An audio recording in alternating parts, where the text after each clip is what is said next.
কুমকুম বন্দ্যোপাধ্যায়ের লেখা উত্তর নেই পাঠে আমি সিরাজ কিশোর ব্যানার্জি। আমরা আজ ভারী নির্লিপ্ত, উদাসীন।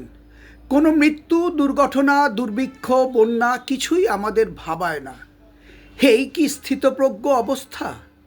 মারণব্যাধির ভয়াবহতা, দুঃসহ স্মৃতি কিছুই মনে আজ ছাপ ফেলে না বোধ হয়। প্রত্যেকে নিজ সুখের গণ্ডিতে আবদ্ধ এক সাধক বুঝি। প্রত্যেকে যেন মন্ত্রগুপ্তির বর্ম পরিধান করে অমর অক্ষত। প্রত্যেকে আমরা আজ অবগাহন করতে চাই আনন্দের সাগরে। কারোর চোখের জল মোছাতে সময় নেই আমাদের। মানুষ তো তার ক্ষুরোদার স্মৃতি, অনন্য মেধায় পৃথিবীর শাসক।